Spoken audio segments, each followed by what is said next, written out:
লিল্লাহে তাকবীর। প্রধান মুফাসসিরের আগমন, মুফতি মাওলানা মুহাম্মদ রফিকুল ইসলাম মাদানী সাহেবের আগমন,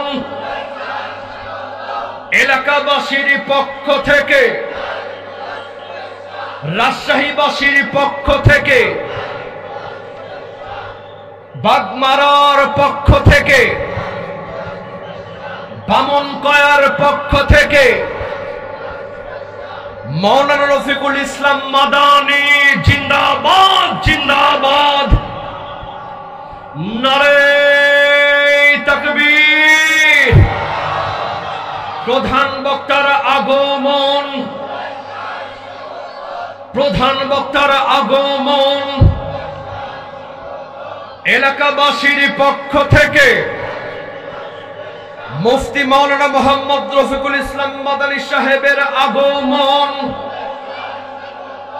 এলাকাবাসীর পক্ষ থেকে, বামুনকায়া যুব সমাজের পক্ষ থেকে, রাজশাহীবাসীর পক্ষ থেকে লিল্লাহে তাকবীর। এই ওখানে কেউ ভিড় করবেন না, তাকে সুন্দর করে ভলান্টিয়ার ভাইরা নিয়ে চলে আসুন প্লিজ। ভলান্টিয়ার ভাইরা ওখানে কাউকে আপনারা দাঁড়াতে দিবেন না প্লিজ, তার জন্য সুন্দর করে লাইন করে চলে আসুন।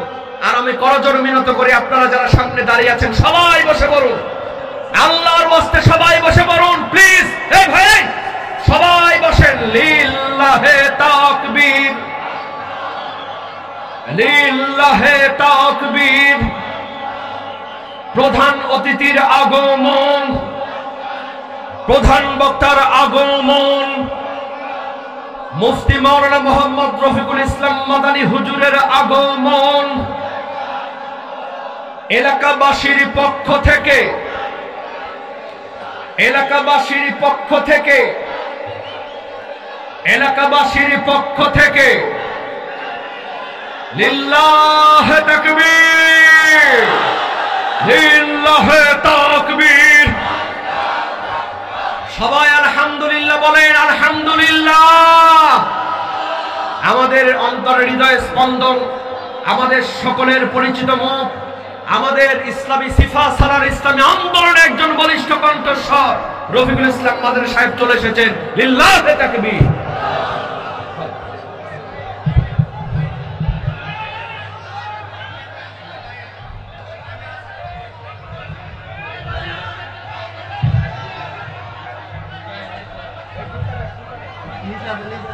السلام عليكم ورحمة الله وبركاته.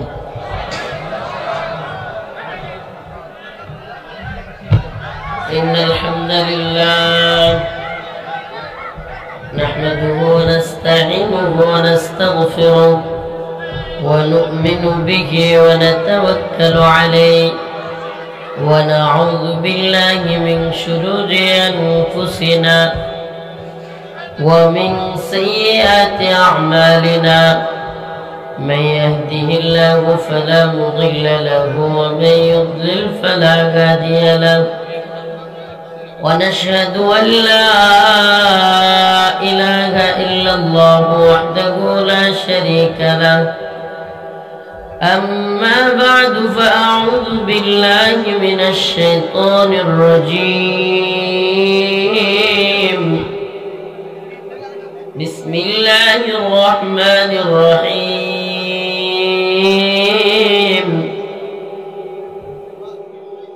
وما لكم لا تقاتلون في سبيل الله وما لكم لا تقاتلون في سبيل الله والمستضعفين من الرجال والنساء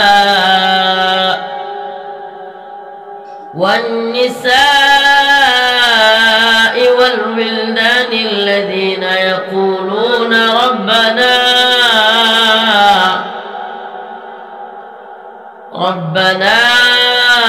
أخرجنا من هذه القرية الظالم أهلها واجعل لنا من لدنك وليا واجعل لنا من لدنك يجدك نصيرا. صدق الله مولانا العظيم وصدق رسوله النبي الكريم ونحن على ذلك من الشاهدين والشاكرين والحمد لله رب العالمين. সকলে একটু দরুদ শরীফ পড়ি। আল্লাহুম্মা সাল্লি আলা মুহাম্মাদ ওয়া আলা আলি মুহাম্মাদ কামা সাল্লাইতা আলা ইব্রাহিম ওয়া আলা আলি ইব্রাহিম ইন্নাকা হামিদুম মাজিদ। اللهم بارك على محمد وعلى آل محمد كما باركت على إبراهيم وعلى آل إبراهيم إنك حميد مجيد.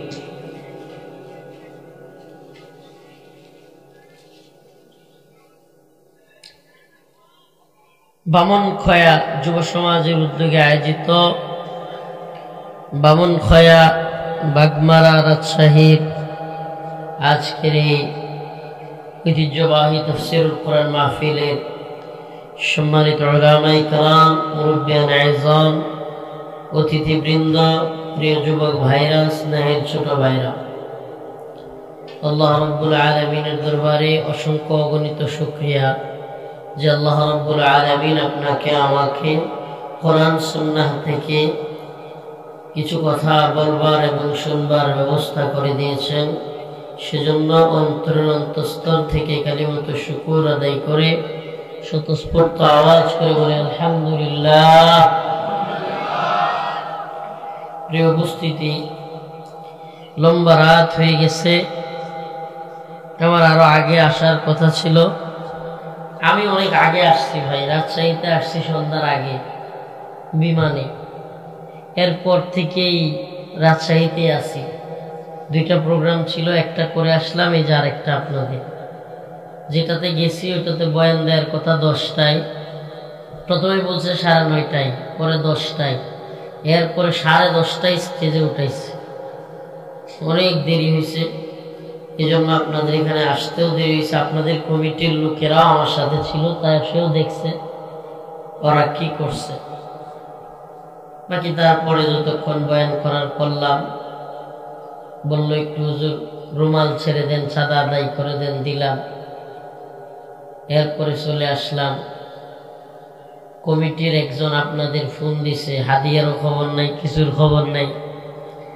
এরপরে বলতেছে হুজুর আপনার হাদিয়া আমরা নিয়ে যাব। আমি বলছি ঠিক আছে, আপনাদের ইচ্ছা, কিন্তু আরেকটা প্রোগ্রাম আছে, ওইটাতেও তো ধরতে হবে, মানুষ আশা করে বসে আছে। প্রিয় ভাইরা আমার, আজকে আপনাদের সামনে আমি আলোচনা করব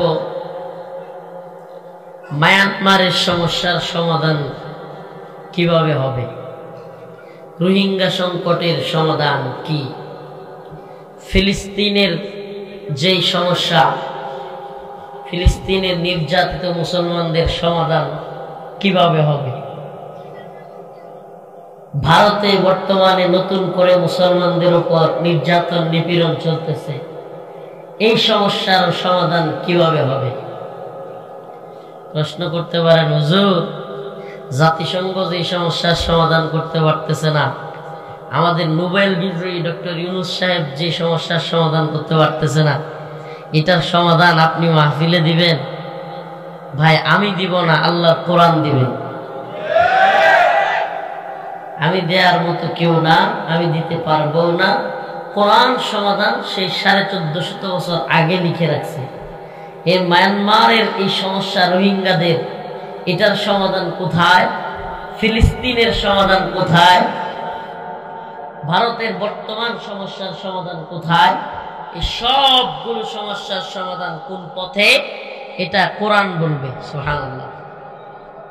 আল্লাহ বলেন ওয়ামা লাকুম লা তুকাতিলুনা ফি সাবিলিল্লাহ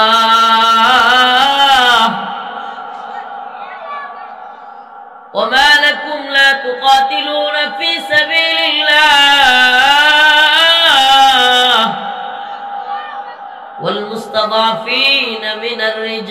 والمستضعفين من الرجال والنساء والولدان الذين يقولون ربنا أخرجنا من هذه القرية الظالم أهلها واجعل لنا من لدنك وليا واجعل لنا من لدنك نصيرا। যেহেতু বলছি ফিলিস্তিনের সংকটের সমাধান, রোহিঙ্গা সমস্যার সমাধান, বর্তমান ভারতীয় আধিপত্যবাদ কিংবা মুসলমানদের উপর যে নতুন আইন তৈরি করেছে ওয়াকফ বিল, শুনছেন আপনারা? এটার নাম শুনছেন? ওয়াকফ আইন। মুসলমানদের মাদ্রাসা, মসজিদ, ঈদগাহ, ওয়াকফ সম্পত্তিগুলো দখল করে নিচ্ছে। সমস্যার তো অভাব নাই, এত এত সমস্যা, অথচ আল্লাহর কোরআন বলতেছে সমাধান একটা পথে। কিছুদিন আগে, এই তো রিসেন্ট, মানে একেবারে মনে হয় 1 মাস হবে কিনা, 15-20 দিন আগে বা 1 মাস আগে হয়তো জাতিসংঘের মহাসচিব আসছিল বাংলাদেশে। বলতে পারেন আপনারা?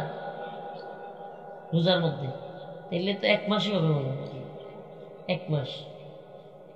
জাতিসংঘের মহাসচিব আসছিল, রোহিঙ্গাদের যে ক্যাম্প কক্সবাজারে সেটা ঘুরে আসছে। আরে মিডিয়ায় তুলপাড়, বলা হয়েছে 1 লক্ষ রোহিঙ্গাকে ফেরত নিবে, আগামী রমজানের ঈদ উদযাপন করা হবে সেই রোহিঙ্গাদের সাথে মায়ানমারে গিয়া। শুনছিলেন গল্প? হ্যাঁ, এই গল্প শুনছিলেন? আমার আলোচনা বুঝতে হইলে আগে এই উদাহরণগুলো বুঝতে হবে। এখন আজকে আমাদের প্রধান উপদেষ্টার প্রেস সচিব বলল রোহিঙ্গাদের প্রত্যাবর্তন সম্ভব না। রোহিঙ্গাদের প্রত্যাবর্তন সম্ভব না। আরাকান আর্মি নামে একটা দল আছে মায়ানমারে, তাদের সাথে আলোচনাও করা যাচ্ছে না, আবার তাদের সাথে মিটিংও করা যাচ্ছে না, তো এই জন্য রোহিঙ্গাদেরকে পাঠানো যাচ্ছে না। আল্লাহ মাফ করুক, আমি ছোট মানুষ, কোরআন থেকে বললাম লিখে রাখেন, লিখে রাখেন। হে রাজশাহী বাগবাড়ার মুসলমান, এই ইউটিউবারদের মিডিয়ার সামনে কিংবা ইউটিউবারদের সামনে বা হাজারো জনতার সামনে বলে গেলাম, লিখে রাখেন, এই জাতিসংঘ নামের এই কুফরি সংস্থার মাধ্যমে এই বিশ্ব, এই তথাকথিত ইন্টারন্যাশনাল কমিউনিটির মাধ্যমে মুসলমানদের এই একটা সমস্যারও সমাধান হবে না। লিখে রাখেন, তারিখটা লিখে রাখেন, 2025 সাল এপ্রিল মাস 19 তারিখ পড়ে গেছে, 18 তো শেষ, 12টার পরে 19 এপ্রিল লিখে রাখেন। ছোট্ট মানুষ, যে হুজুর বলে গেছে কোরআন থেকে যে সমস্যাগুলোর সমাধান, আরে যে সমস্যা শুরুই করছে আমেরিকা, যে সমস্যা শুরুই করছে জাতিসংঘ, এই সমস্যা এরা আবার কেমনে সমাধান করবে? আরে মূলে বুঝতে হবে। মুসলমানদের সমাধানগুলোর মূল যদি না বুঝেন, সারা দিন চিৎকার করবেন, কিছু সময় আওয়ামী লীগের বিরুদ্ধে, কিছু সময় শেখ হাসিনার বিরুদ্ধে, কিছু সময় ভারতের বিরুদ্ধে, চিৎকার চেঁচামেচির শেষ হবে না। কিন্তু এই সমস্যাগুলোর মূল জায়গায় আপনাকে যেতে হবে। মুসলমান, ফিলিস্তিনের যে সমস্যা, এই সমস্যার মূলে হলো আমেরিকা। এই ইসরায়েল রাষ্ট্র, যেটা এখন রাষ্ট্র হিসেবে জাতিসংঘের নিবন্ধন পাইল, এই ইসরায়েল রাষ্ট্রটাই গঠন করছে আমেরিকা। এই বর্তমান এই জালেম, এই বর্তমানে পুরা পৃথিবীর সবচাইতে বড় জালেম রাষ্ট্র, এটাকে রাষ্ট্র বললেও ভুল হবে, এটা একটা সন্ত্রাসী সংগঠন। এই ইসরায়েলকে তৈরি করছে আমেরিকা, মিসাইল দিয়ে, অস্ত্র দিয়ে, রাজনৈতিক শেল্টার দিয়ে, জাতিসংঘে সনদ দিয়ে, জাতিসংঘকে থামায় রেখে সব কিছু করে আজকের ইসরায়েলকে, এই ইহুদিদেরকে প্রতিষ্ঠায় করেছে আমেরিকা। তাইলে যে আমেরিকা, যে পশ্চিমারা, যে জাতিসংঘ এই সমস্যাগুলো তৈরি করছে, এরাই সমস্যাগুলো সমাধান করবে? হ্যাঁ, আপনি কি জানেন যে মায়ানমারের আরাকানের কিছু অংশ, বাংলাদেশের চট্টগ্রামের, পার্বত্য চট্টগ্রামের কিছু অংশ, ভারতের ত্রিপুরা বা ওইসব অঞ্চলের কিছু অংশ একত্রিত কইরা এই বিশ্বমরলরা, এই ইহুদিবাদী এবং খ্রিস্টান ইন্টারন্যাশনাল কমিউনিটি এখানে জুমল্যান্ড কিংবা খ্রিস্টান রাষ্ট্রের স্বপ্ন দেখে তারা। এটা আপনি জানেন? আপনি জানেন না, আপনার মাথায়ও নাই। তারা এখানে জুমল্যান্ডের স্বপ্ন দেখে এবং এই জুমল্যান্ড হবে খ্রিস্টান রাষ্ট্র। এই যে যে জায়গাগুলোর নাম বললাম। এখন তাইলে রোহিঙ্গাদের সমস্যার সমাধান হবে কিভাবে? যতদিন তারা তাদের এই কনসেপ্ট, তারা তাদের স্বার্থ এখানে প্রতিষ্ঠা করতে না পারবে, ততদিন তারা এই সমস্যা তৈরি করে রাখবে।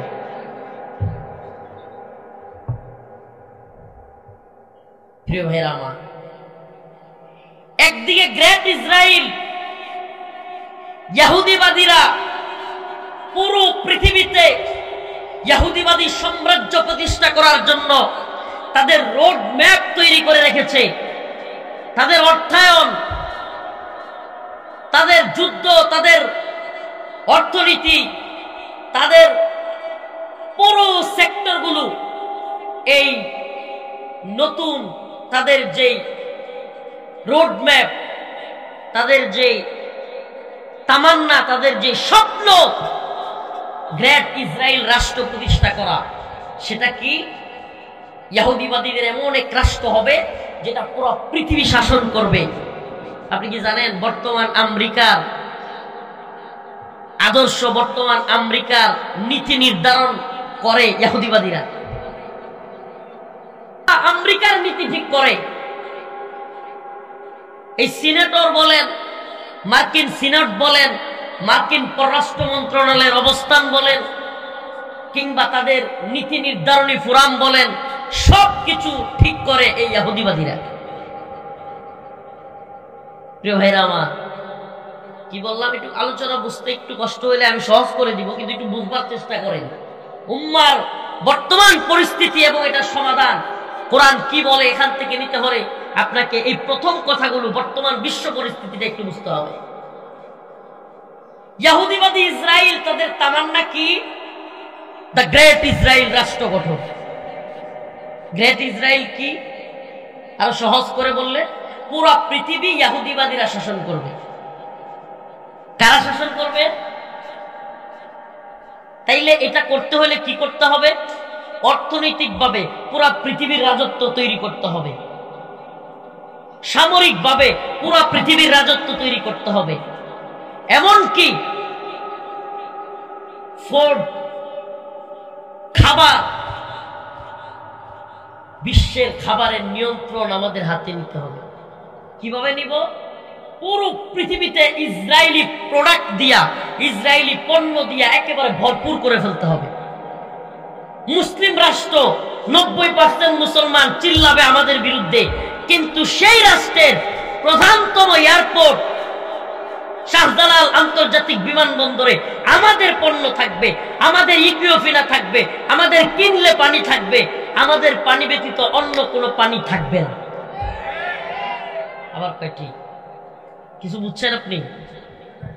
সেই ইসরায়েল কত দূরের রাষ্ট্র, অথচ আপনার আমার এই যে আজকেও বিমানে আসলাম রাজশাহী, আমাদের বিমানবন্দরে ইকুইফিনা এবং কিনলে ব্যতীত অন্য কোনো বাংলাদেশি পানি কিংবা অন্য কোনো পানি পাওয়া যায় না, ইসরায়েলি পণ্য। আপনি বুঝতে পারেন ইসরায়েলের ক্ষমতাটা কত গভীরে ঢুকছে। আমাদের ময়মনসিংহে একটা যুবক ছেলে ইসরায়েলি পতাকা বানায়া বিভিন্ন অফিস আদালত, বিভিন্ন হসপিটাল, বিভিন্ন জায়গায় রাখছে, যেখানে পা দিয়া মানুষ উঠে সেই জায়গা যেন ইসরায়েলি পতাকা থাকে, পা দিয়া যেন যায়, যেন ইসরায়েলিদেরকে একটু অপমান করা যায়, মুমিনদের অন্তরটা শান্ত হয়। কল্পনা করতে পারেন ইহুদিবাদী ইসরায়েলের ক্ষমতা কত গভীরে? আপনি কল্পনা করতে পারেন যে আপনি ইসরায়েলের বিরুদ্ধে বলতে পারবেন বাংলাদেশে বসে, কিন্তু ইসরায়েলকে যে দুধ খোলা দেয়, ইসরায়েলকে যে টাকা দেয়, ইসরায়েলকে যে মিসাইল দেয়, ইসরায়েলকে যে অর্থনৈতিকভাবে শেল্টার দেয়, রাজনৈতিকভাবে শেল্টার দেয়, পুরো পৃথিবীর যে কোনো মুসলমান দেশ মিশর থেকে যদি ইসরায়েলকে গুলি করতে চায় মিশরের মধ্যে বোমা মারে, ইয়েমেন থেকে যদি ইসরায়েলকে কেউ বোমা মারতে যায় ইয়েমেনে বোমা মারে, সবকিছু যে করে ওই আমেরিকার বিরোধিতা আপনি করতে পারবেন কেন? ওই যে দা গ্রেট ইসরায়েল প্রতিষ্ঠা করতে হবে। দা গ্রেট ইসরায়েল, ইহুদিবাদীরা পুরো পৃথিবী শাসন করবে। ইহুদিবাদী পণ্ডিতরা স্বপ্ন দেখতেছে যে এই ইসরায়েল এমন এক রাষ্ট্র হবে, ইহুদিবাদীদের ক্ষমতা পুরো পৃথিবীতে হবে। আমাদের মসিহ আসতেছে, নাউজুবিল্লাহ। নাম কি তাদের? মসিহ। মসিহের নাম কি? দাজ্জাল, মসিহুদ দাজ্জাল। এখন এই আলোচনাগুলো বললে অনেকেই বলে, হুজুরা কি বলে, কিসের দাজ্জাল, কিসের গ্রেট ইসরায়েল, সব মাথার উপর দিয়ে যাইতেছে। হুজুর একটু আওয়ামী লীগের কথা বলেন, আমি বুঝবো। আরে আওয়ামী লীগ কোনো গোড়ার ডিমই না, আপনি বুঝেন নাই ভাই। আপনার মূল শত্রু আওয়ামী লীগ না। আওয়ামী লীগ কি? আওয়ামী লীগ তো ফু মারলে দেশে উড়ে যায়, হাওয়া হয়ে গেছে। আপনি কথা বোঝার চেষ্টা করেন, এই ঠিক করে বলেন, এই যে বুঝছি, কমন করছে। এত বিশ্ব রাজনীতি, ওয়ার্ল্ড, এইগুলো আমি কি বুঝি হুজুর? আমার আওয়ামী লীগের বিষয় বলেন, আমি বুঝি। আরে ভাই, আওয়ামী লীগ তৈরি করছে হলো ভারত। এই বর্তমান আওয়ামী লীগ বা হাসিনাকে এই জায়গা পর্যন্ত, এই জুলুমের পর্যায়ে নিয়ে আসছে কে? ভারত। তো আপনাকে যদি প্রকৃতপক্ষে আওয়ামী লীগ কিংবা হাসিনা তৈরি না হোক, আপনি সেটা চান, তাহলে আপনাকে বিরোধিতা করতে হবে ভারতের, আওয়ামী লীগের না। বোঝার চেষ্টা করেন। ঠিক তেমনি ভাবে আজকের ইসরায়েল তৈরি করছে আমেরিকা। আপনি যদি বর্তমান ফিলিস্তিনের মুসলমানদের প্রকৃতপক্ষে দাঁড়াতে চান, আপনি যদি চান ফিলিস্তিনের মুসলমানদের উপর একটা বোমা আঘাত আর না লাগুক, আপনি যদি চান ফিলিস্তিন রাষ্ট্র মুসলমানরা বুক ফুলায় চলো, আপনি যদি চান মুসলিম উম্মার আর কোনো নির্যাতন না হোক, তাইলে সর্বপ্রথম আমেরিকার বিরোধিতা করতে হবে। আমি সেটা বোঝানোর জন্য বলতেছি। আরে ৭৫ পরবর্তী ৮১, ৬ বছর, কয় বছর? ৭৫ সালে শেখ মুজিবকে হত্যা করা হয়েছে বাংলাদেশে। ৭৫ পরবর্তী ৬ বছর, ৮১ সাল পর্যন্ত শেখ হাসিনা কোথায় ছিল জানেন? কোথায় ছিল? তো ভারতে ছিল। এই ৬ বছর তারে কি খালি খাওয়াইছে আর পালছে, নাকি ব্রেনের মধ্যে কিছু দিছেও? হ্যাঁ, তাইলে কে এই প্রোডাক্ট, হাসিনা নামক প্রোডাক্টটা তৈরি করছে? কারা? কথা কয় না। ব্রেন ওয়াশ করে রয়ের একেবারে টপ লেভেলের এবং হিন্দুত্ববাদীদের টপ লেভেলের সমস্ত বুদ্ধিজীবীরা মিলে রয়ের সমস্ত মাথা যেগুলো, এরা সবাই মিলে হাসিনারে তৈরি করছে। তো আপনি যদি বাংলাদেশ রাষ্ট্রকে ভালোবাসেন, আপনি যদি মুসলিম উম্মাহকে ভালোবাসেন, আপনি যদি জালেমদের প্রকৃত বিরুদ্ধে দাঁড়াতে চান, আপনাকে দাঁড়াতে হবে ভারতের বিরুদ্ধে, যে হাসিনারে তৈরি করছে। আর আপনি যদি ছাগলের ৩ নাম্বার বাচ্চা ইসরায়েল, ছাগলের 3 নাম্বার বাচ্চা আওয়ামী লীগ নিয়ে লাফান, তাইলে বুঝবেন আপনি মূল ইসলামের দুশ্মনকে আপনি চিনেন না। ইসলামের মূল দুশ্মনকে আপনি জানেন না। এজন্য প্রথমেই বলেছিলাম, প্রিয় ভাইরা আমার, বন্ধুগণ আমার, কষ্ট পাচ্ছেন কথাগুলোতে? কথা কি বুঝতেছেন? আমার বক্তব্য সবার বোঝার দরকার নাই, অল্প কিছু মানুষ বুঝলেই হবে। দেখেন আমাদের কত সহজ ইসরায়েলের বিরুদ্ধে আন্দোলন করা, ইসরায়েলের বিরুদ্ধে মার্চ পর গাজা করে ফেলি, সেনাবাহিনী আমাদেরকে সাপোর্ট দেয়, পুলিশ আমাদেরকে সাপোর্ট দেয়। বাংলাদেশে ইসলামপন্থীরা অন্য সময় এই ধরনের বড় প্রোগ্রাম করতে গেলে সংবাদ শিরোনাম কি হইতো? সাভারে বিএনপি এবং পুলিশ সংঘর্ষ, যাত্রাবাড়িতে ছাত্রলীগ এবং আন্দোলনকারীদের সংঘর্ষ, গাজীপুরে হেলমেট বাহিনী এবং আন্দোলনকারীদের মধ্যে সংঘর্ষ।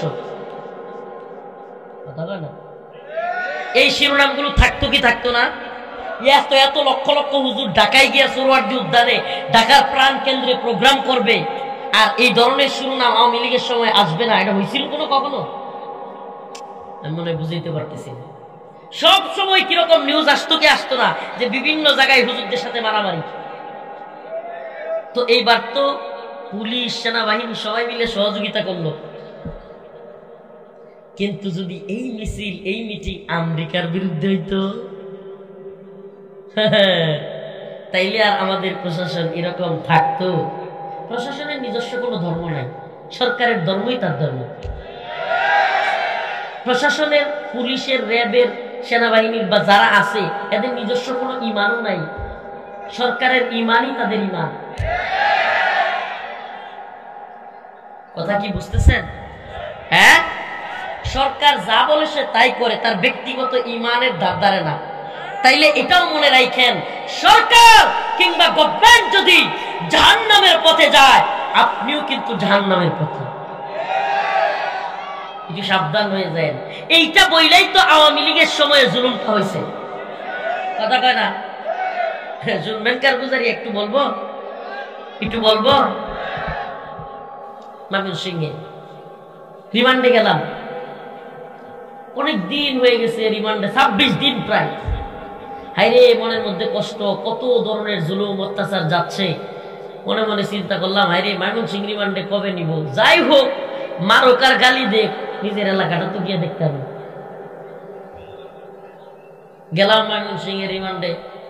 এক লোক পুলিশ আইসা সালাম দিল, হুজুর আসসালামু আলাইকুম। বললাম ওয়ালাইকুম আসসালাম। বলে হুজুর আমারে চিনছেন? আমাকে না। হুজুর আমার বাড়িও নেত্রকোনা জেলা পূর্বতলা থানা, আপনার বাড়ির পাশে আমার বাড়ি। একটু খুশি হইল। বলছে হুজুর আপনারা যে রুমে রাখছি ওখানে তো মশারি নাই, মশারি নাই, আপনারা দুইটা কয়েল এনে দেই। বললাম যে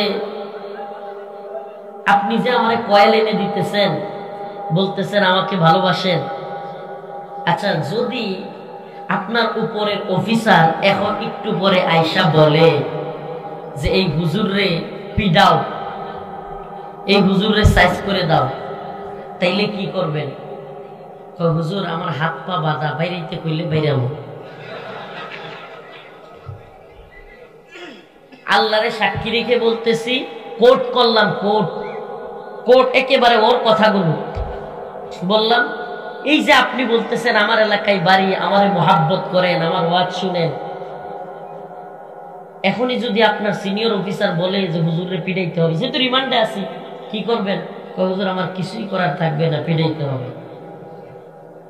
আমি বললাম আপনার কয়েলের আমার দরকার নেই, কারণ আপনার ব্যক্তিগত ভালোবাসা, ব্যক্তিগত ঈমান এগুলোর কোনো মূল্যই নাই। আপনার হইল চাকরি ঈমান, চাকরি সব। মনে রাখবেন একটা কথা বলি, আমার ইনসাফ, আমার ঈমান, আমার ধর্ম, আমার আদর্শ চাকরির কাছে আমি বিলিয়ে দিতে পারি না। যদি আমরা বিলিয়ে দেই, গতকাল এক জালিম ছিল, আবার নতুন জালিম তৈরি হবে। আমাদেরকে অবশ্যই জুলুমের বিরোধিতা করতে হবে।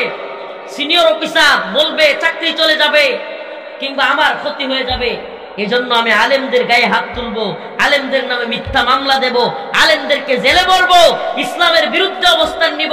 আল্লাহর নবীর পক্ষে কেউ রাজপথে নামলে আমি সেখানে গুলি করব, এটা হতে পারে না। এটা হতে পারে, তাহলে বোঝা যাবে আমার ঈমান আছে, তাইলে বোঝা যাবে আমার মধ্যে ইনসাফ আছে। রিজিকের মালিক কে? বলেন না, রিজিকের মালিক কে?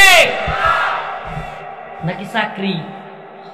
হ্যাঁ, রিজিকের মালিক কে? নাকি এই যে আলুর ক্ষেত? এই আলুর ক্ষেত রিজিকের মালিক না আল্লাহ? এই আলুর ফসল, এই অঞ্চলে আলু বেশি হয় নাকি? তো এই আলুর ফসল দেয় কে? ওরে কি একটা অবস্থা, হুট করে এই একটু কেল দিয়া তারপরে আলুটারে দিয়া দুই দিকে মাটি দিয়ে রেখে আসা করি সুবহানাল্লাহ, এটার থেকে এই মরার মতো আলু, এটার থেকে আরো 10টা 20টা সুন্দর সুন্দর আলু হয়ে যায়। সুবহানাল্লাহ কান্না।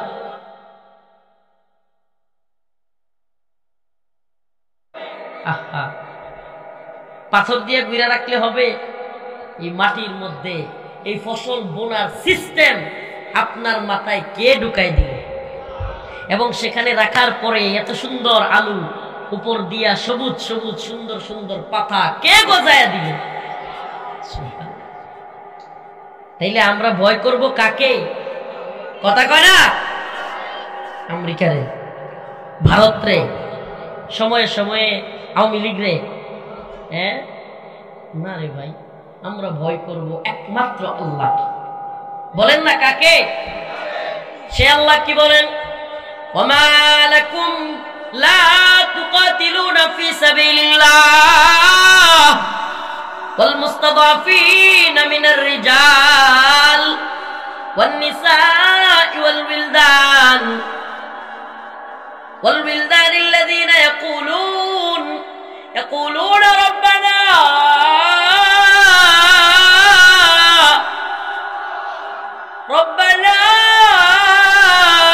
اخرجنا من هذه القرية الظالم أهلها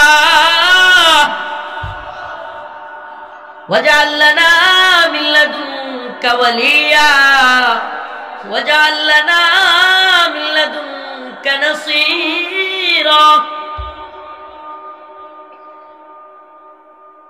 ও বর্তমান উপদেষ্টা মণ্ডলী, ও আমার স্টেজে বসে থাকা ভাইরা, এই মিডিয়ার মাধ্যমে যত শ্রোতা আমার এই বক্তব্য, আমার এই কথা শুনবেন, সবাইকে বলি, ওই জাতিসংঘের মহাসচিব কিংবা ওই পশ্চিমা কমিউনিটি ফিলিস্তিনের সমস্যা, মুসলমানদের রোহিঙ্গা সমস্যা, ভারতের সমস্যার সমাধান করবে না। আল্লাহ বলেন, আল্লাহ সরাসরি কোরআনের মধ্যে বলেছেন এই সমস্যার সমাধান মুসলমানদের হাতে। সুবহানাল্লাহ। কাদের হাতে? আজকে যখন বক্তব্য দিয়েছে আরাকান আর্মি উপদেষ্টা, প্রধান উপদেষ্টার প্রেস সচিব, আরাকান আর্মির কারণে মায়ানমারের রোহিঙ্গাদেরকে ফেরত দেওয়া যাচ্ছে না। এই আরাকান আর্মিকে যেদিন আল্লাহর বক্তব্য অনুযায়ী কুতিবা আলাইকুমুল কিতাল কাতিলুহুম ইউআযিবুহুমুল্লাহু বিআইদিকুম, যেদিন প্রতিহত করবে মুসলমান মর্দে মুজাহিদরা, ওই আরাকান আর্মিকে বলবে আল্লাহর জমিন, আন্নাল আরদ ওয়ারিসুহা ইবাদিয়াস সালিহুন, এই জমিন হলো আল্লাহর, আর আল্লাহর জমিনে আমরা আল্লাহর ইবাদত করি, আমরাই থাকবো, তোরা থাকতে পারবি না। আল্লাহ বলছেন আন্নাল আরদ, জমিন কার? কথা কয় না কার? আল্লাহ বলেছেন কোরআনের আয়াত, আন্নাল আরদ ওয়ারিসুহা ইবাদিয়াস সালিহুন, জমিনের মালিক আল্লাহ। আল্লাহ বলেন আমি ওয়ারিস সূত্রে, কি সূত্রে? বাবার সম্পত্তি যেমন ওয়ারিস সূত্রে কারা পায়? সন্তান পায়। আল্লাহ বলেন আমি এই পুরো পৃথিবীর মালিক, আমিও এই জমিনকে ওয়ারিস সূত্রে ইবাদিয়াস সালিহুন, আমার নেক বান্দাদেরকে দিয়ে দিলাম। সুবহানাল্লাহ কয় না? আমার নেক বান্দাদেরকে দিলাম না কাফেরদেরকে দিলাম? আল্লাহ কাদের কথা বলছেন? নেক বান্দাদেরকে দিলাম। অথচ আজকে নেক বান্দারাই জমিনে থাকতে পারতেছে না, পিন হয়ে গেছে কাফের মুশরিকদের। জমিন তো কাফের মুশরিকদের ছিল, কথা কয় না? জমিন কি কাফের মুশরিকদের? আরে জমিন তো আল্লাহ বলছেন আমার, আমি মালিক, সকল ক্ষমতার মালিক কে? আল্লাহ বলছেন আমি মালিক। এখন আমি জমিন ওয়ারিস সূত্রে মুমিনদেরকে দিছি। কাদেরকে? জমিনের মধ্যে মুমিনরা থাকবে, তাহলে কাফেররা? কয় কাফেররাও থাকতে পারবে, তবে জিজিয়া দিয়া আইয়াদি ওয়া হুম সাগিরুন, নত জানু হইয়া মুমিনদেরকে জিজিয়া দিয়া তারপরে থাকবে। হায় হায় আফসোস, তো হুজুর এটা কোন কি? নত জানু হইয়া জিজিয়া দিয়া থাকবো, আর আমরা নিজেরাই এখন ট্যাক্স দিয়া নিজেদের মুসলমান রাষ্ট্রে থাকতে পারতেছি না। আপনি নত জানু ইমান আনছেন, আপনি আপনার ঈমানকে পশ্চিমাদের শিকলে আবদ্ধ করেছেন। আপনার ঈমান স্বাধীন না। আপনি গতকাল ৭১ নিয়ে চিল্লাইছেন, এখন ২৪ নিয়ে চিল্লান। ৭১-এর পরে ভারতের দখলে বাংলাদেশ, ২৪-এর পরে যদি আমেরিকার পেটে ঢুকায় দেন, আপনি জীবনেও স্বাধীন হতে পারবেন না। আপনি তখনই স্বাধীন হবেন যেই দিন আপনি ঈমানের স্বাধীনতা অন্তরের মধ্যে অনুধাবন করবেন, যেদিন আপনি বুঝবেন আমি ভারতের গোলাম না, আমরা আমেরিকার গোলাম না, আমরা আল্লাহর গোলাম। এই দিন আপনি স্বাধীন হবেন। আফগানিস্তান হইল স্বাধীন। যা গিয়ে আমেরিকা মরলগিরি কর, লাঠি মেরে খেদাবে। যা রাশিয়া গিয়া মরলগিরি কর, লাঠি দিয়ে খেদাবে। যা জাতিসংঘ মাতবরি গিয়া কর, আফগানে জুতা নিয়ে বসে আছে। ভারতের এত মাতবরি বাংলাদেশে যাক না আফগানিস্তানে। সুবহানাল্লাহ। একটু বুঝবার চেষ্টা করেন। সমাধান কোরআন বলছে, ওমা লাকুম লা তুকাতিলুনা ফি সাবিলিল্লাহ। হায় উম্মাহ, তোমাদের কি হয়ে গেল? তোমরা কেন জিহাদ করতেছো না? আজকে প্রেস সচিবের ওই বক্তব্যটা যমুনা টেলিভিশন প্রচার করছে। যমুনা টেলিভিশনের নিউজটা প্রচার করার সাথে সাথে আমি একটা কমেন্ট করেছি প্রেস সচিবের নিচে, কিভাবে এই সমস্যার সমাধান করবেন, কিভাবে রোহিঙ্গাদের ফেরত পাঠাবেন? যেই রোহিঙ্গাদের পক্ষে মুসলমানদের পক্ষ থেকে জিহাদ করতেছে আবু আম্মার জুনুনি, যে আবু আম্মার জুনুনিকে আরাকান আর্মি কিছু করতে পারে নাই, যে আবু আম্মার জুনুনিকে মায়ানমারের সেনাবাহিনী কিছু করতে পারে নাই, বাংলাদেশে রোহিঙ্গাদেরকে জিহাদের জন্য তৈরি করতে চাইছিল। আপনারা বাংলাদেশে আমেরিকার কথা শুই না তারা জেলখানায় বইরা রাখছেন, তাইলে রোহিঙ্গাদের সমস্যার সমাধান হবে কিভাবে? কথা মনে হয় বুঝেন নাই। আরে আমাদের বক্তব্য একটু ভিন্নই হবে। আবু আম্মার জুনুনি রোহিঙ্গাদের পক্ষে, মুসলমানদের পক্ষে মর্দে মুজাহিদ, আরবের একজন, মদিনা ইউনিভার্সিটির একজন টিচার, নিজের আরাম আয়েশ যশ খ্যাতি সব বাদ দিয়া রোহিঙ্গাদের অধিকার প্রতিষ্ঠার জন্য, মুসলমানদের অধিকার প্রতিষ্ঠার জন্য অস্ত্র হাতে তুলে নিয়েছে। ৭১-এ নিজের দেশের পক্ষে যুদ্ধ করবার কারণে মানুষ স্বাধীনতা পক্ষে থাকবার কারণে সে মুক্তিযোদ্ধা, আর রোহিঙ্গাদের পক্ষে, মুসলমানদের পক্ষে যুদ্ধ করার কারণে আবু আম্মার জুনুনি হয়ে গেছে জঙ্গি সন্ত্রাসী। অতএব বোঝা গেল আমেরিকা যাকে জঙ্গি বলে, এই তথাকথিত মুসলিম রাষ্ট্র নামদারি এরাও তাকে জঙ্গি বলে। আরে বিশ্বের সবচেয়ে বড় সন্ত্রাসী, বিশ্বের সবচেয়ে বড় জঙ্গি তো হলো আমেরিকা। আপনি কবে বুঝবেন? কবে বুঝবেন? আপনি কে বুঝাবে আপনাকে? ওই আমেরিকার পশ্চিম ওয়েস্ট করেন, ওই পশ্চিমের দালালি করেন, উন্নত রাষ্ট্র। আর এই আমেরিকার কারণে আমার ফিলিস্তিনি মা বোনদের দর্শিত হতে হচ্ছে। আমেরিকার কারণে লিবিয়ায় মুসলমানরা নির্যাতিত হয়েছে। আমেরিকার কারণে আফগানে মুসলমানরা নির্যাতিত হয়েছে। আমেরিকার কারণে ইরাক জ্ঞান বিজ্ঞানের শহর ধ্বংস হয়েছে। আমেরিকার কারণে গোটা পৃথিবীর মুসলমানরা নির্যাতিত। অথচ আমেরিকাকে আপনি ওয়েস্ট বলেন। এই আমেরিকার গণতন্ত্র আপনি প্র্যাকটিস করেন। আপনার চাইতে নতজানু, আপনার চাইতে গোলাম পৃথিবীর বুকে আর কেউ নেই। আপনি না বুঝলে আপনারা কেউ বুঝাইতে পারবেন। আপনি না বুঝলে আপনাকে কেউ বুঝাইতে পারবেন। আল্লাহর রাস্তায় আল্লাহর গোলাম হন। পশ্চিমাদের চোখে ইসলামকে দেখেন না। পশ্চিমাদের চোখে ইসলাম দেখলে কি হবে? পশ্চিমারা তো মুসলমানদেরকে জঙ্গি মনে করে। কি মনে করে? জিহাদের কথা বললে কি মনে করে? আচ্ছা আমরা বলেন না, আল্লাহ নিজে বলতেছে, ওমা লাকুম লা তুকাতিলুনা ফি সাবিলিল্লাহ। তোমাদের কি হয়ে গেল? তোমরা আল্লাহর পথে যুদ্ধ করতেছ। তো আল্লাহর পথে যদি আমি যুদ্ধ না করি, আমার ফিলিস্তিনি মুসলমানরা কি ইসরায়েলের সাথে পারবে? কথা বলেন না। আমার ভারতের মুসলমানরা, কাশ্মীরের মুসলমানরা কি ভারতের সাথে পারবে? আপনি কি বলবেন? চুপ থাকবে? ওম শান্তি শান্তি, ইসলাম মানে শান্তি, চুপ থাকো, শান্তির ধর্ম ইসলাম, সাবধান, আমরা বোমা মেরে টনকে টন বোমা ফেলে তোমাদের বাড়ি ঘর ঘুরাইয়া দিব, পাউডার বানায় ফেলবো, আর আমরা বলবো ওম শান্তি। আমরা বোমা মেরে কি করব? পাউডার বানায় ফেলবো, সব ধ্বংস করে দিব। কিন্তু দিন শেষে আমরা তোমাদেরকে শিখাবো ইসলাম মানে কি।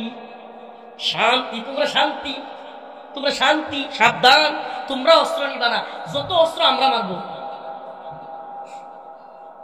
হ্যাঁ, কবে বুঝবে হে মিচি? আজকে রাজশাহী বিমানবন্দরে দুইটা ছেলের সাথে দেখা হইলো, দুইটা ছেলের সাথে বলতেছে, হুজুর আমরা ঢাকা বিশ্ববিদ্যালয়ে পড়াশোনা করি। কথা বলতে বলতে বললাম, ভাই ঢাকা বিশ্ববিদ্যালয়ে পড়াশোনা করেন, আন্দোলন করলেন, পতন ঘটাইলেন, আমরাও অনেক কষ্ট করলাম, জুলুমের শিকার তো আমরাও কম হইলাম না। আচ্ছা বলেন তো, প্রকৃত যেই বন্দোবস্ত, কি বলছে এতদিন? নয়া বন্দোবস্ত। কি বন্দোবস্ত শোনেন না? রাজনীতিক নয়া বন্দোবস্ত। নয়া বন্দোবস্ত কি? আগে শুনতাম আওয়ামী লীগ চাঁদাবাজি করে, দুর্নীতি করে, এখন শুনি নয়া বন্দোবস্তকে ছাত্র সমন্বয়ক বিএনপিরা চাঁদাবাজি করে। আরে কি নয়া বন্দোবস্ত না? সুন্দর নয়া বন্দোবস্ত না? ও এখন কথা গায়ে লাগতেছে না? এই হুজুর ওই আলু মার্কা হুজুর না, যেই নে মঞ্চ সেই নে দিবেন হুজুর নাই না, এই হুজুর এই মার্কা হুজুর না। গায়ে লাগলেও কথাগুলো বুঝেন, ভালোভাবে বুঝবার চেষ্টা করেন। এই নয়া বন্দোবস্তর মানে কি? আগে শুনতাম আওয়ামী লীগের এমপি মন্ত্রী সুপারিশ কইরা মেধা দিয়া হয় না, কুটা মেরা দেয়। এখন শুনি সমন্বয়করা ফোন মেরা কুটা মেরা দেয়। ওমা, এই বুঝি নয়া বন্দোবস্ত? গায়ে লাগতেছে এখন ওয়াজ। এখন তো ওয়াজ ভালো লাগবে না আওয়ামী লীগের বিরুদ্ধে। এখন তো আওয়ামী লীগ নাই, কি আর আওয়ামী লীগের বিরোধিতা করবো? আওয়ামী লীগের বিরুদ্ধে যতদিন করা লাগছে, রফিকুল ইসলাম মাদানি অন্য সবার সাথে একটু বেশি করছে। এখনো করি, এখনো করি। আমি চাই আওয়ামী লীগ নামের এই সন্ত্রাসী দলটাকে নিষিদ্ধ করা হোক। এটা কোনো রাজনৈতিক দল না, এটা রয়ের বাংলাদেশি একটা প্রোডাক্ট। আওয়ামী লীগ রয়ের কি বাংলাদেশি একটা শাখা, এর সাথে আর তো কিছু নাই। ভারতীয় গোয়েন্দা সংস্থার যত কার্যক্রম এই আওয়ামী লীগ বাংলাদেশে করে। ইসলামকে ধ্বংস করবার জন্যই এরা বাংলাদেশে এদের তথাকথিত রাজনীতি। প্রিয় ভাইরা আমার, কিন্তু আমাদের এই নয়া বন্দোবস্তর মধ্যে আমরা কি পাচ্ছি? ছাত্র ভাইদেরকে বললাম ঢাকা বিশ্ববিদ্যালয়ের, দেখেন ভাই, এই নয়া বন্দোবস্ততে কিছুই পাবেন না। এই নয়া বন্দোবস্ত স্লোগান দিবেন, গতকালকে শত শত যুবক মারা গেল। এই তো গতকালকেই তো, কয়েকদিন আগেই না আন্দোলনটা হলো, 5ই আগস্টের আগে শত শত গোলাবার মারা গেল, জীবন দিল। এখনই আমরা চাঁদাবাজির খবর শুনি, টেন্ডারবাজির খবর শুনি, এখনই আমরা দিকে দিকে বিভিন্ন ধরনের অনিয়মের খবর শুনি। আজকে শুনতে হয় ছোট্ট শিশু ধর্ষিতা হচ্ছে। আজকে শুনতে হয়, আপনারা শুনছেন কিনা, সিরাজগঞ্জে এক মা তার সন্তানকে বিক্রি করে দিচ্ছে 40,000 টাকায়। মাশাআল্লাহ, জানে এ কোন দুনিয়ায় আমরা আসতেছি? প্রিয় ভাইরা আমার, আসুন কোরআনের পথে, আসুন দ্বীনের পথে, আল্লাহর পথে। এছাড়া কোনো সমাধান নাই। বিশ্বাস করেন, কোনো সমাধান নাই।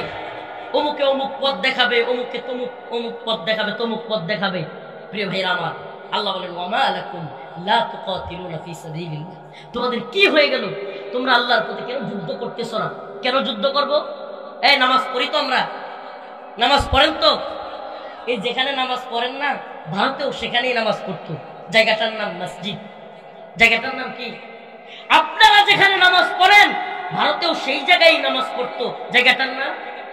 আপনারা যেখানে নামাজ পড়েন, ফিলিস্তিনেও সেই জায়গায় নামাজ পড়তো।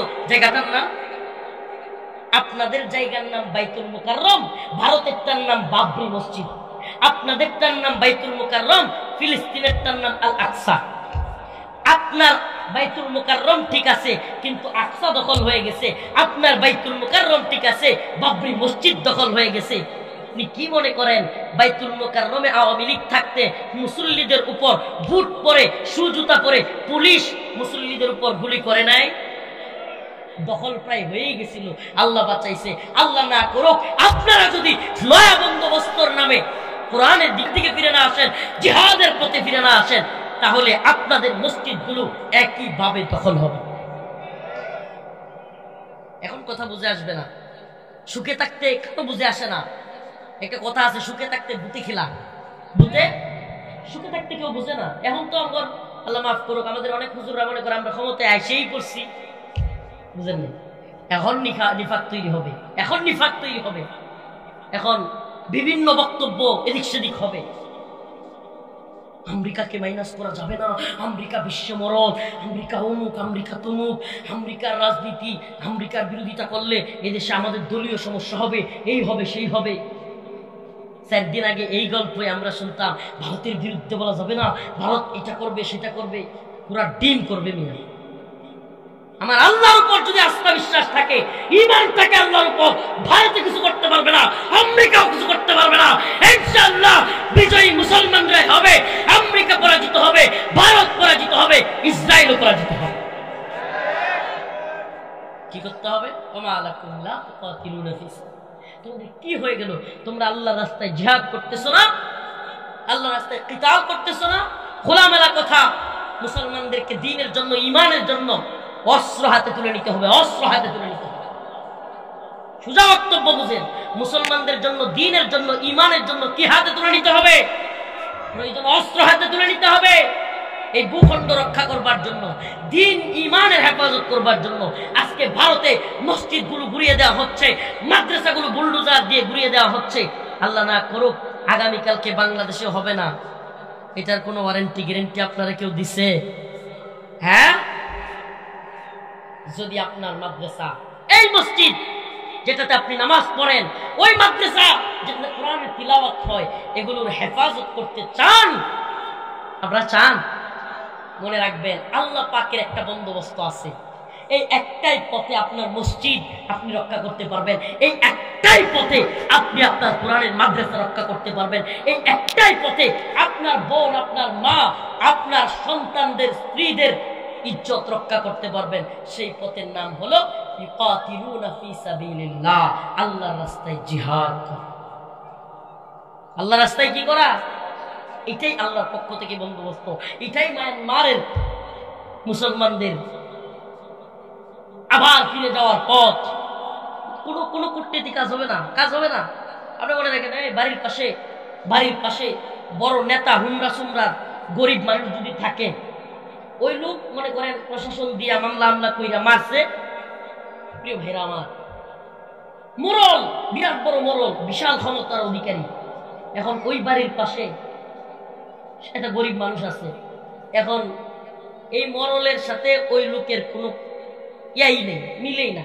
ওই মরল ফোন দিলে ওসি এখন চলে আসবে এই জায়গায়, ওসি সাহেব চলে আসবে, ওই নেতা এত বড় টাইপের। এখন আমারে বলেন, ওই যে নরম মানুষটা, অসহায় মানুষটা, সে যদি গিয়ে থানায় মামলাও করে, কোর্টে মনে করেন থানায় মামলাও নিল না, কোর্টে মামলা করলো, এরপরে পুলিশ আসলো, পুলিশ আইসা তার জায়গা বুঝাই দিল, বাড়ি বুঝাই দিল, কিন্তু যখনই পুলিশ চলে যাবে ওই মরলের লোকেরা আবারও ওই লোকের পিটানি দিবে কি দিবে না? আমার নামে মামলা করস, ঠিক কি ঠিক না? সেই অবস্থা আমাদের মুসলমানদের। আপনি জাতিসংঘের মাধ্যমে, আমেরিকার মাধ্যমে, অমুকের মাধ্যমে, তমুকের মাধ্যমে রোহিঙ্গাদেরকে পাঠাবেন, এদের নিরাপত্তা দিবে কি? আমরা বলেন না, এদের দিয়ে না পাঠাবে, আরাকান আর্মি গুলি করবে, মায়ানমার সেনাবাহিনী গুলি করবে, এদের নিরাপত্তা কে দিবে? আহা, এরপরও যদি না বুঝেন নিরাপত্তা আমাকে দিতে হবে, আমার পায়ের নিচের মাটি আমার, এটা আমাকেই বলতে হবে, আমাকেই শিখতে হবে যে আমি মুসলমান, আমি আল্লাহর গোলাম, তোদের গোলামি করি না। তোরা আমার একটা গুলি করলে আমিও তোর একটা গুলি করব। সুবহানাল্লাহ কন্যা। যেদিন আফগান জাতির মতো বুক ফুলায় দাঁড়া যেতে পারবে, এ আমেরিকা আয়, এ রাশিয়া আয়, তোরা মারলে আমরা মারবো, সেই দিনই আমরা বিজয়ী হইতে পারবো, সেই দিনই রোহিঙ্গারা মায়ানমারে ফিরে যেতে পারবে, সেদিনই ভারতের মুসলমানদের অধিকার আদায় হবে, সেদিনই ফিলিস্তিনের মুসলমানদের অধিকার আদায় হবে। এই অধিকার আদায় করার একমাত্র পথ এবং পন্থা হলো কাতিলুহুম ইউআযিবুহুমুল্লাহ। আল্লাহ বলেন কাতিলুহুম ইউআযিবুহুমুল্লাহু বিআইদিকুম, তোমরা তাদের বিরুদ্ধে যুদ্ধ করো, আমি তোমাদের হাত দ্বারা তাদেরকে শাস্তি দেব। সুবহানাল্লাহ। তোমরা তাদের বিরুদ্ধে জিহাদ করো, আমি তোমাদের হাত দ্বারা তাদেরকে শাস্তি দেব। ওয়ায়ুখজিহিম, তাদেরকে আমি লাঞ্ছিত করব। ওই আমেরিকাকে আফগানে আমি লাঞ্ছিত করেছি, ওই রাশিয়াকে আমি আফগানে লাঞ্ছিত করেছি। ও মুসলমান ইমানদার, তোমরা যদি দাঁড়ায় যাও, ফিলিস্তিনেও আমি ইসরায়েলকে লাঞ্ছিত করব, বাংলাদেশেও কাশ্মীরেও আমি ভারতকে লাঞ্ছিত করব। তবে তোমাদেরকে কাতিলুহুম ইউআযিবুহুমুল্লাহ, তোমাদেরকেও তাদের বিরুদ্ধে দাঁড়াতে হবে, জিহাদ করতে হবে। কে জঙ্গিবাদী বললো, কে মৌলবাদী বললো, এগুলো দেখে যদি তুমি বসে থাকো, ঘরের ভিতরে শান্তি শান্তি বলো, তুমি বলো দাওয়াত দিয়া, তুমি বলো তাবলীগ দিয়া, তুমি বলো পিরালি দিয়া, তুমি বলো ভোট দিয়া, সিলমারো বাই সিলমারো দিয়া ভারতের মুসলমানদের নিরাপত্তা নিশ্চিত করবে, হবে না। তুমি বলবে ভোট দিয়া, সিলমারো দিয়া, তাবলীগ দিয়া ফিলিস্তিনের মুসলমানদের ইজ্জত সম্মানের নিরাপত্তা নিশ্চিত করবে, হবে না। আল্লাহ বলেন একমাত্র পথ এবং পন্থা হলো দাওয়া, ইরদাদ এবং জিহাদ। বুঝে না আসলেও কিছু করার নাই, অনেকক্ষণ বুঝাইছি। আল্লাহ আমাদেরকে বোঝার তৌফিক দান করুন।